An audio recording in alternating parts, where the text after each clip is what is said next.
Question है find the equation of a plane which contains the lines of intersection of the plane this and this. तो ये तो class 11th का ही concept है कि दो लाइंस के इंटरसेक्शन पॉइंट से पास होने वाली हजारों लाइंस होती हैं। उसी तरीके से दो प्लेन से पास होने वाले, दो प्लेन्स के इंटरसेक्शन पॉइंट से पास होने वाले हजारों प्लेन्स होते हैं, वो रिप्रेजेंट करते हैं फैमिली ऑफ प्लेन्स को। और फैमिली ऑफ प्लेन्स की इक्वेशन होती है पहला प्लेन प्लस लैम्डा टाइम्स दूसरा प्लेन इज इक्वल टू 0। तो आपका पहला प्लेन क्या है, उसको मान लीजिए P1 है, उसको कार्टेशियन फॉर्म में लिख लीजिए, तो वो आएगा x plus 2y plus 3z minus 4 is equal to 0। और दूसरा प्लेन आप लिख लीजिए, वो हो जाएगा 2x plus Y minus Z plus 5 is equal to 0। तो दो प्लेन्स के इंटरसेक्शन पॉइंट से पास होने वाले हजारों प्लेन्स होते हैं, तो उनकी कंबाइंड इक्वेशन होती है पहला प्लेन प्लस लैम्डा टाइम्स दूसरा प्लेन इज इक्वल टू 0।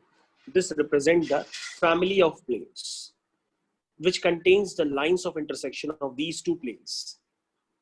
तो सबसे पहले हम इस प्लेन की इक्वेशन को लिखेंगे जो फैमिली ऑफ प्लेन्स को रिप्रेजेंट कर रही है।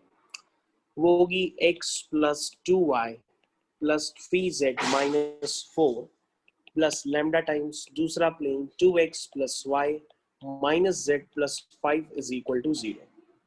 अगर हम इसको ठीक ढंग से लिखेंगे तो ये बन जाएगी x टाइम्स ब्रैकेट में 1 plus 2 lambda plus y times 2 plus 2 lambda plus z times 3 minus lambda. z के कोफिशिएंट आएगा 3 माइनस लैम्डा और कांस्टेंट है माइनस 4 प्लस 5 लैम्डा।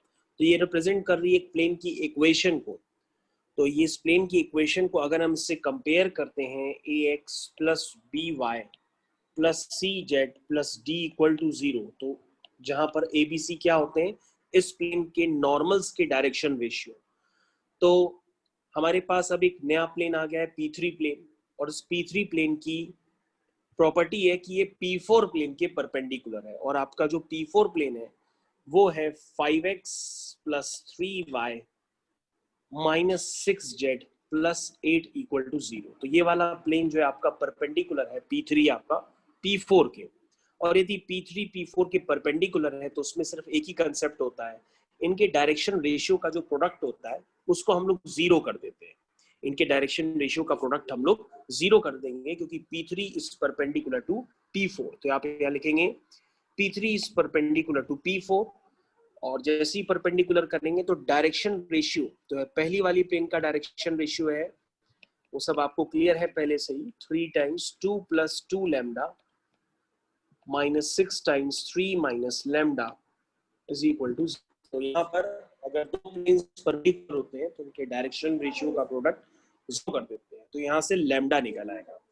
और लैम्डा उठा करके आप वापस अपनी इक्वेशन जो आपने बनाई थी P3 इक्वेशन, उसमें लैम्डा की वैल्यू पुट कर दीजिएगा तो आपका आंसर आ जाएगा।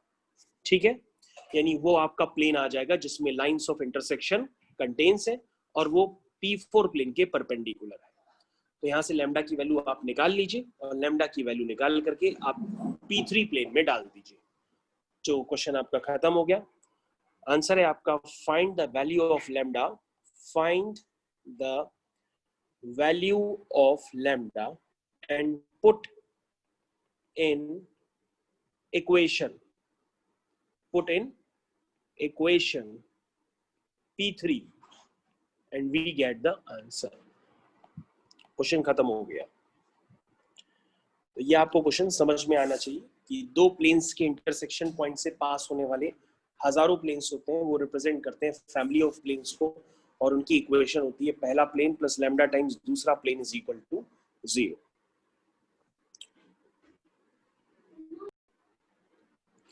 ओके, क्वेश्चन नंबर 15 तुम्हारी स्क्रीन में लिखा हुआ है। आवाज आ रही मेरी? जी आ रही है सर। तो है फाइंड द इक्वेशन, क्वेश्चन है find the equation of the plane passing through the line of intersection of the plane this and this.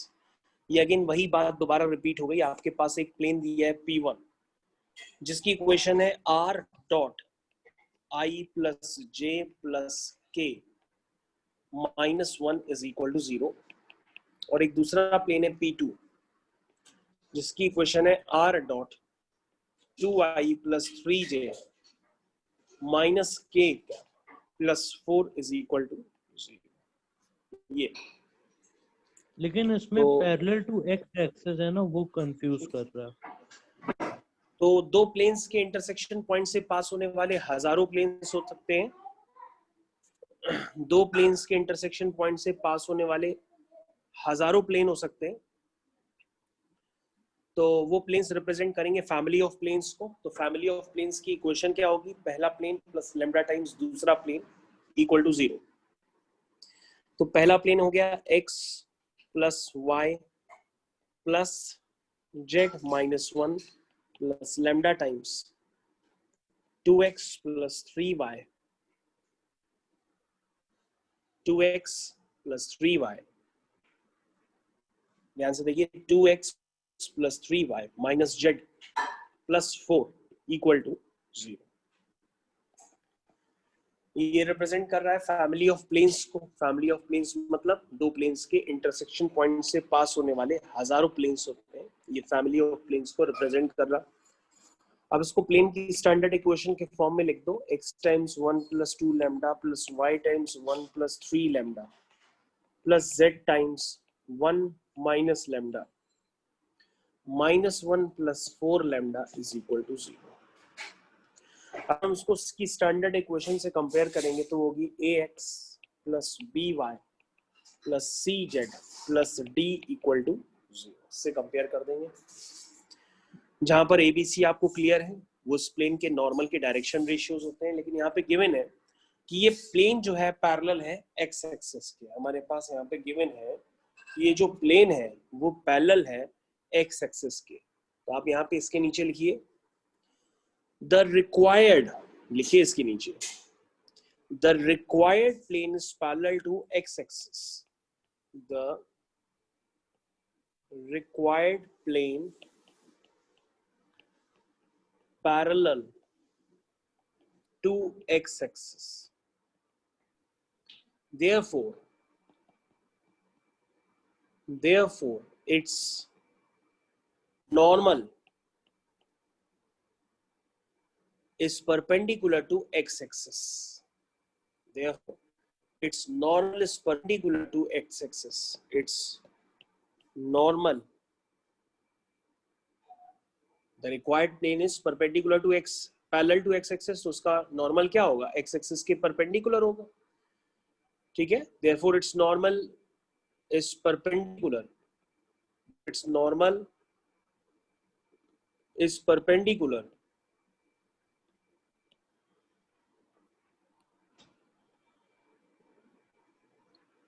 therefore its normal is perpendicular to x-axis. The direction ratio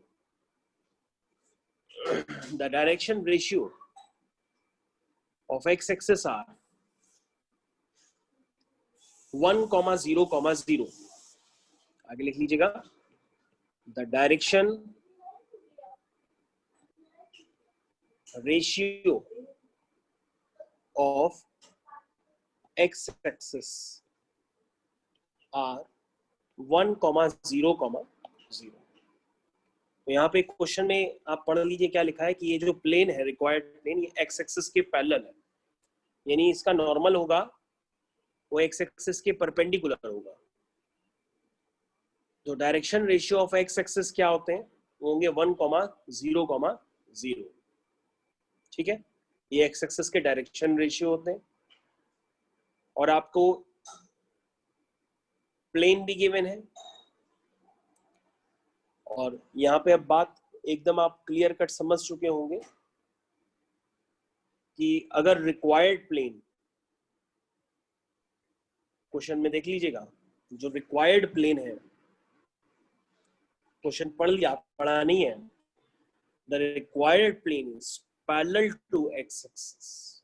ये required plane x axis के parallel है, यानी इसका normal क्या होगा, x axis के perpendicular होगा।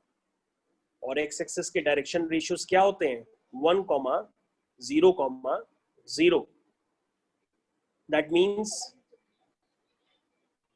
Means क्या मतलब हुआ कि इनके डायरेक्शन रेशियो का प्रोडक्ट क्या होगा 0 हो जाएगा, यानी कि 1 into 1 plus 2 lambda plus 0 into 1 plus 3 lambda plus 0 into 1 minus lambda is equal to 0 हो जाएगा। तो यहाँ से लैम्डा की वैल्यू आप निकाल लीजिए, वो हाफ आएगी, और लैम्डा की वैल्यू हाफ उठा करके आप वापस उस इक्वेशन में पुट कर दीजिए जो आपकी रिक्वायर्ड इक्वेशन है, आपका आंसर आ जाएगा। This is your required equation, इसको नाम दे दो P3। तो रिक्वायर्ड इक्वेशन में जैसे ही आप लैम्डा की वैल्यू डालेंगे आपका आंसर आ जाएगा।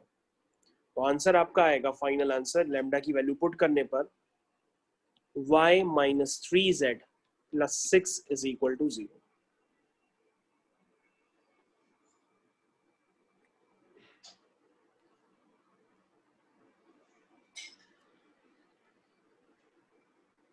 तो हमने आपके सामने एक डायग्राम बना के फिर से रिप्रेजेंट किया है कि आप एक डायग्राम बना लीजिए, सपोर्टिंग डायग्राम, और उसमें एक प्लेन बना करके एक्स एक्सिस के पैरेलल कर दीजिए।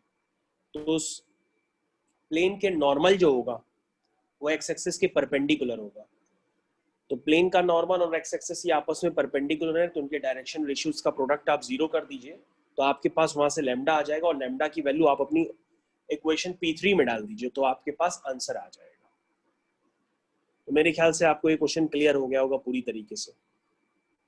अगला क्वेश्चन बताओ बेटा। सर 10th या 11th में से कोई भी एक बता दीजिए।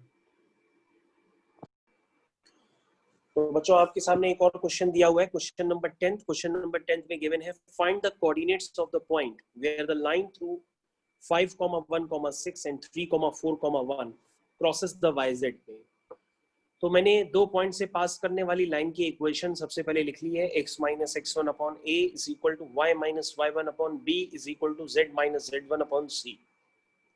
ये लिखने के बाद हमने उस लाइन पे एक जनरल पॉइंट कंसिडर कर लिया है, उस जनरल पॉइंट के कोऑर्डिनेट को हमने L मान लिया है, L।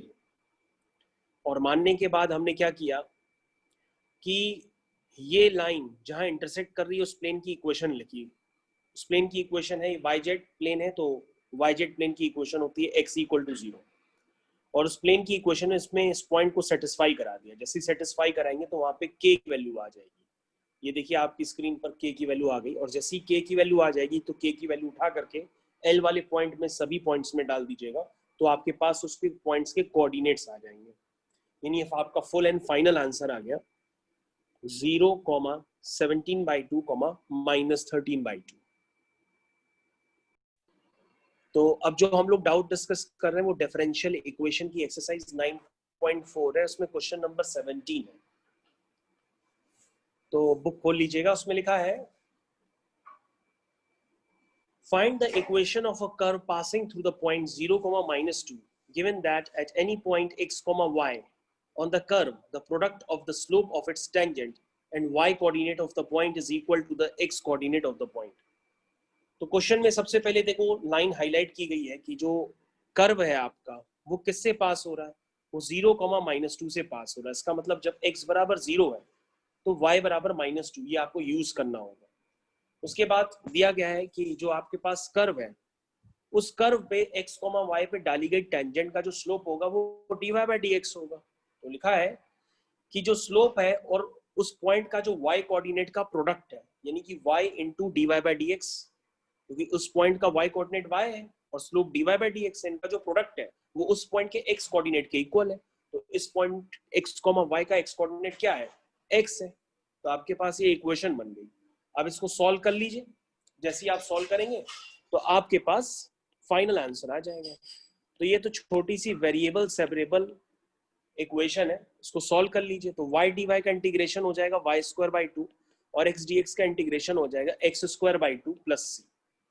तो आप इसको इस तरह से इंटीग्रेट कर लीजिए, और इंटीग्रेट करने के बाद आप अपना c निकाल सकते हैं। c कैसे निकालेंगे, आपको पास इनिशियल्स गिवन है कि जब x 0 है तो y आपका -2 है, तो x को 0 डालो, y -2 डालो, -2 का स्क्वायर करेंगे 4/2 यानी कि 2 हो जाएगा, इज इक्वल टू c आ जाएगा। c की वैल्यू 2 आ गई, c की वैल्यू 2 उठा करके वापस आप इक्वेशन पुट कर देंगे तो आपका फाइनल आंसर आ जाएगा। तो this is your final answer और सी की वैल्यू 2 है। तो ये आपका बेटा फाइनल आंसर आ गया है। This is the final answer. ठीक, तो अब आपको ये क्लियर हो जाना चाहिए कि क्वेश्चन किस तरह से किया है। तो क्वेश्चन इज ओवर नाउ।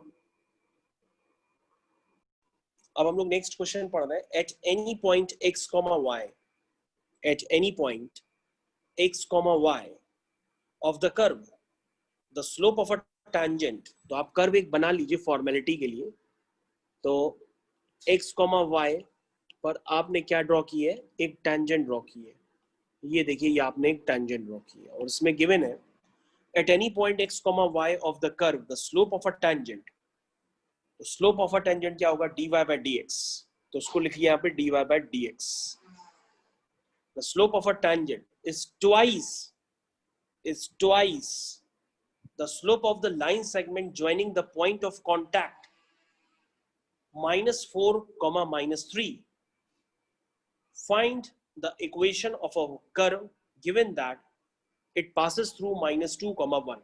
तो आपके पास यहाँ पर क्लियर कट इंफॉर्मेशन गिवन है कि जब कर्व किस पॉइंट से पास कर रहा है, -2, 1 से, यानी कि x बराबर -2 है तो y इज इक्वल टू 1 है। तो ये बात आपको यहाँ पे क्लियर होनी चाहिए। तो बच्चों अब हम लोग इस क्वेश्चन को करने जा रहे हैं। आपको क्वेश्चन पूरी तरीके से क्लियर हो गया है कि ये जो कर्व है वो किससे पास करता है, -2, 1 से, यानी x बराबर -2 है और y इक्वल टू 1 है। तो क्वेश्चन में बच्चों यहाँ पे क्लियर कट गिवन है कि उस पॉइंट x, y पे जो स्लोप ऑफ द टेंजेंट है that is dy by dx वो किसके इक्वल है, वो है 2 टाइम्स किसके, the line segment joining the point of contact to the point -4, 1। तो बेटा पॉइंट ऑफ कांटेक्ट टेंजेंट का कितना है, x, y। सभी बच्चों को क्लियर है x, y है पॉइंट ऑफ कांटेक्ट टेंजेंट का, और ये किससे ज्वाइन कर रहा है, -4, 3 से। तो पॉइंट ऑफ कांटेक्ट और -4, 3 को ज्वाइन करने वाली लाइन को अगर हम स्लोप लिखेंगे, वो स्लोप क्या होगा, वो होगा y2 - y1 upon x2 - x1। तो सभी बच्चों को क्लियर हो जाना चाहिए कि जो पॉइंट ऑफ कांटेक्ट है टेंजेंट का वो x, y है, और दूसरा पॉइंट है -4, -3। अगर हम इनको आपस में ज्वाइन करेंगे तो इस लाइन सेगमेंट का जो स्लोप होगा वो होगा y+3 अपॉन x+4। और आपके पास क्वेश्चन में गिवन है कि जो स्लोप ऑफ द टेंजेंट है वो 2 टाइम्स इस लाइन सेगमेंट के स्लोप के बराबर है।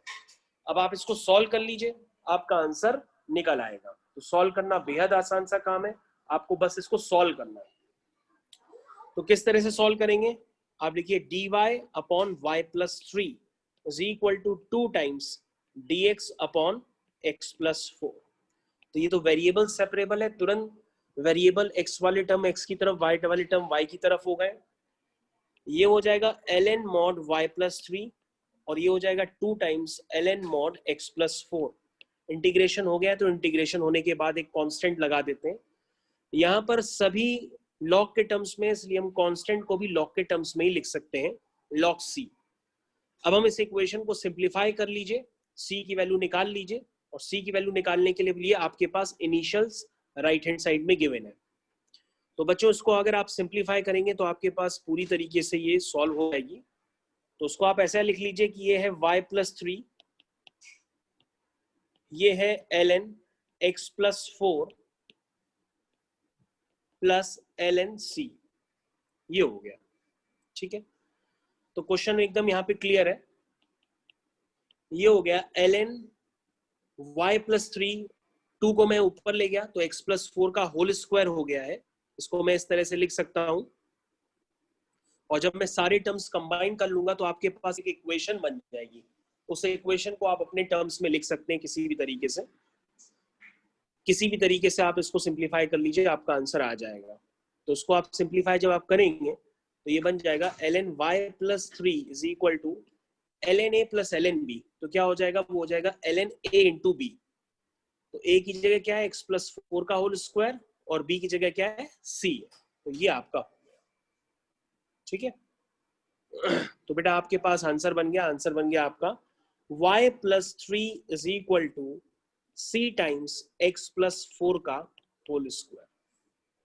तो अब यहाँ पर आप x और y की वैल्यूज डाल दीजिए, आपका आंसर निकल आएगा। ठीक है, x आपका क्या है, x आपको क्लियर कट है, x आपको नजर आ रहा है, -2 है, y 1 है, इनको आप पुट कर दीजिए, आपका फाइनल आंसर यहाँ से निकल आएगा। तो फाइनल आंसर आपका जो आ रहा है पुट करने पर, वो c की वैल्यू 1 आ रही है, और आपका आंसर आ गया y + 3 = x + 4 का whole square. This is the required solution of the curve. This is required solution of curve. This is the answer. तो आपको ये पार्ट क्लियर हो जाना चाहिए। Question is over now.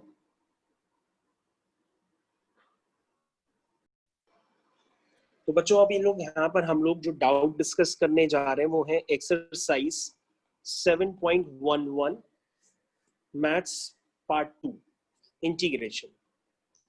तो क्वेश्चन नंबर 8 आपका जो एक वीआईपी क्वेश्चन है, क्वेश्चन नंबर 8 आपका है 0 से π/4 log 1 + 10x dx। This is first equation. तो अगर हमें इस क्वेश्चन को करना हो तो हम किस तरह से करेंगे? सबसे पहले हमें कोई भी क्वेश्चन करना होता है तो हम उसको आई लेट कर लेते हैं। तो ये बेटा आपका आई हो गया, ठीक। उसके बाद हम लोग यहाँ पे प्रॉपर्टी लगाएंगे, 0 से π/4 जहां जहां x है उसको a - x से रिप्लेस कर देते हैं।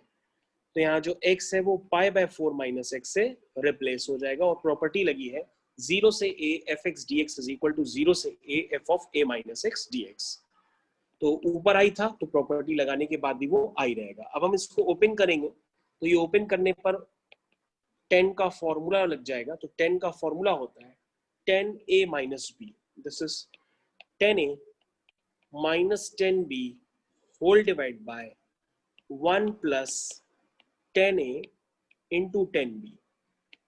तो ये हमने फॉर्मूला लगा दिया 10a - b का।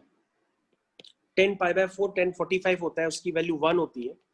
तो 1045 को आप यहाँ पर 1 पुट कर सकते हैं।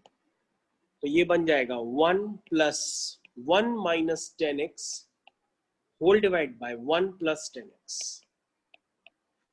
अब हम इसको सॉल्व करेंगे, थोड़ा सा और सिंप्लीफाई करेंगे, तो ये हो जाएगा I = 0 से π/4 log, सॉल्व कर लीजिए तो ये हो जाएगा 1 + 10x + 1 - 10x whole divided by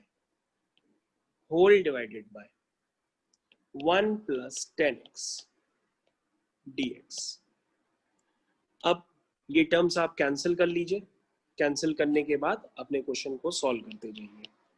तो I = 0 से π/4 log, this is 2/1 + 10x dx। अब आप इसको सॉल्व कर लीजिए तो I = हो जाएगा ln A ln B। तो ये होता है ln A - ln B, तो ये ln B बन गया। तो अब यहाँ पर क्लियर कट है, ये बन गया I = ln 2 dx का इंटीग्रेशन x हो गया 0 से π/4, और ये आपका वापस I बन गया, और I + I हो जाएगा 2i। 2i = ln 2, और x इस पे लिमिट अप्लाई करेंगे तो upper limit minus lower limit होगी, तो सिर्फ π/4 बचेगा।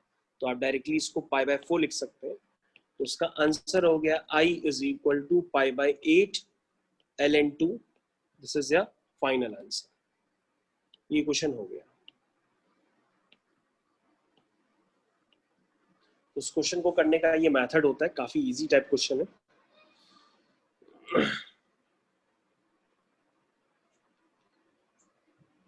तो क्वेश्चन नंबर आप और भी देख सकते हैं, सारे एक ही जैसे क्वेश्चन है। मॉड वाले क्वेश्चंस तो हम आपको सारे करा चुके हैं, तो मॉड वाले क्वेश्चंस तो दोबारा चलो एक और करा देते हैं मॉड वाला क्वेश्चंस। तो मॉड वाले क्वेश्चंस देख लो, एक और बता देते हैं।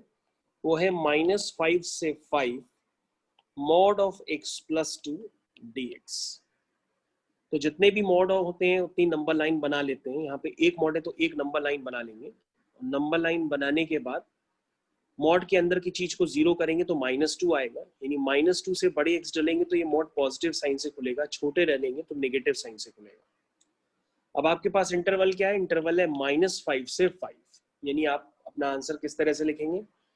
आप लिखेंगे -5 से -2 के बीच में ये मॉड नेगेटिव साइन से खुलेगा और -2 से 5 के बीच में ये मॉड पॉजिटिव साइन से ओपन होगा। जब आप इसको ओपन करेंगे, सॉल्व करेंगे, तो आपका आंसर आ जाएगा। तो मॉड वाले सारे क्वेश्चन बिल्कुल यही सेम कंसेप्ट से होंगे। क्वेश्चन नंबर 19, क्वेश्चन नंबर 19 देख लेते हैं। क्वेश्चन नंबर 19 में गिवन है कि 0 से a fx gx dx ये किसके इक्वल है? ये इक्वल है 2 टाइम्स 0 से a fx dx के इक्वल है। जहां पर जो fx है वो किसके इक्वल है? वो इक्वल है f of a minus x के। और आपके पास गिवन है कि gx plus g of a minus x क्या है? ये 4 है। तो बच्चों आपको LHS लेना है और RHS के बराबर दिखाना है।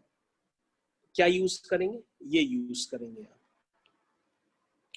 तो सबसे पहले हम LHS लेते हैं। तो LHS आपका है 0 से a fx gx dx। अब बच्चों उसमें प्रॉपर्टी लगाएंगे तो प्रॉपर्टी लगाते ही बन जाएगा I इज इक्वल टू 0 से a f of a minus x g of a minus x dx। ये हो गया, यानी I इज इक्वल टू क्या हो गया? ये हो गया 0 से a। अब आप ध्यान से देखिए कि f of a minus x किसके इक्वल है? यूज कर लीजिए, f of a minus x को आप fx लिख सकते हैं, क्योंकि क्वेश्चन में गिवन है कि आप f of a minus x को fx लिख सकते हैं। Of g of a minus x को, जो g of a minus x है, g of a minus x की अगर आप वैल्यू निकालेंगे तो उसकी वैल्यू आएगी 4 माइनस gx। उसकी वैल्यू आएगी 4 माइनस gx, ब्रैकेट क्लोज कर देंगे, dx आ जाएगा। यानी ये क्या हो जाएगा? ये हो जाएगा I is equal to 4 times 0 से a fx dx माइनस 0 से a fx gx dx। अब बच्चों यहां पर ध्यान से देखिए, जो 0 से a fx gx dx है इसको आप ऑलरेडी I मान चुके हैं, तो ये I बन जाएगा। क्या बन जाएगा? I बन जाएगा। तो वहां पर आप उसको I से रिप्लेस कर दीजिए। I को उधर ले आइए, I प्लस आई 2I हो जाएगा और ये हो जाएगा 4 टाइम्स 0 से a fx dx। इसका मतलब यहां से I आ गया 4/2, यानी कि 2 टाइम्स 0 से a fx dx। तो आपको जो प्रूफ करना था वो आप प्रूफ कर चुके हैं, आपका आंसर आ चुका है। This is the final answer, hence proved. तो आपको जो प्रूफ करना था वो आप प्रूफ कर चुके हैं, आपका फाइनल आंसर आ चुका है। तो इस तरह से क्वेश्चंस करते हैं। तो ये सारे क्वेश्चंस लगभग खत्म हो गया। एक क्वेश्चन और बता देते हैं, क्वेश्चन नंबर 16, वो है 0 से पाई ln 1 plus cos x dx। इसको I मान लेते हैं और फिर इसमें प्रॉपर्टी लगाते हैं। जब प्रॉपर्टी लगाएंगे तो ये बन जाएगा I इज इक्वल टू 0 से पाई ln cos pi minus x minus cos x होता है, उसको मैंने डायरेक्टली लिख लिया। ये प्रॉपर्टी लगाने से पहले की इक्वेशन, ये प्रॉपर्टी लगाने के बाद की इक्वेशन। अब आप क्या करिए, दोनों को ऐड कर दीजिए 1 प्लस 2। जब ऐड करेंगे तो I प्लस आई बन जाएगा 2I और ये बन जाएगा 0 से पाई ln 1 plus cos x plus ln 1 minus cos x bracket close dx। ये बन जाएगा 2I इज इक्वल टू 0 से पाई ln a plus ln b, हो जाएगा ln a इंटू b, यानी 1 plus cos x into 1 minus cos x, यानी कि 1 minus cos square x, जिसको आप क्या कहते हैं? Sine square x। और सभी बच्चे जानते हैं कि जो ln के अंदर साइन स्क्वायर x है, तो ये जो स्क्वायर है ये बाहर की तरफ आ जाएगा, यानी हो जाएगा 2 टाइम्स 0 से पाई ln sin x dx हो जाएगा।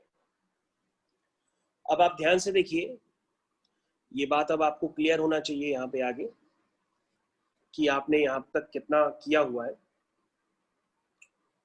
तो यहाँ तक अब आपको बात क्लियर होनी चाहिए कि क्वेश्चन आगे कैसे होगा। तो अगर आप ध्यान से देखें कि जो ln sin x है उसको आप fx मान लीजिए 1 मिनट, और f of pi minus x निकालिए, f of pi minus x निकालिए, यानी f of 2a minus x, यानी f ऑफ 2a की जगह पाई है, तो sine pi minus x sine x होता है, तो ये ln sin x वापस आ जाएगा क्योंकि sine pi minus x sine x होता है, यानी f of 2a minus x किसके इक्वल आ गया, f of 2a minus x fx के इक्वल आ गया। तो ऐसे केस में क्या होता है, हम 2a का 2 नीचे उतार लेते हैं, लेकिन ये 2a के फॉर्म में नहीं लिखा है इसलिए हमने 2 का फॉर्म बना लिया, 2 से मल्टीप्लाई और डिवाइड करके, तो ये बन गया 2i इज इक्वल टू, अब 2 को नीचे उतार देंगे तो ये 4 हो जाएगा, ये बन जाएगा 0 से pi by 2 ln sin x dx। तो ये प्रॉपर्टी ऑलरेडी हम आपको बता चुके हैं, और 0 से pi by 2 ln sin x dx इसका इंटीग्रेशन आप काफी बार कर चुके हैं, वो होता है माइनस पाई बाई 2 ln 2, इसका इंटीग्रेशन हम लोग पहले ही सॉल्व कर चुके हैं। 0 से pi by 2 ln sin x dx होता है माइनस पाई बाई 2 ln 2, तो मैंने आपको स्टैंडर्ड में सिखाया था चाहे 0 से pi by 2 ln sin x हो, चाहे 0 से pi by 2 ln cos x हो, answer minus pi by 2 ln 2 ही रहता है। अब इसको यहाँ पर आप i निकाल लीजिए, जब i निकालेंगे तो ये 2 नीचे चला जाएगा, 4 बन के वो कैंसिल हो जाएगा, तो इसका आंसर हो जाएगा माइनस पाई ln 2, तो ये आपका आंसर आ गया। तो हमने सारे क्वेश्चन इस एक्सरसाइज के कर दिए। अब आपको और कुछ पूछना है तो भले पूछ लीजिए।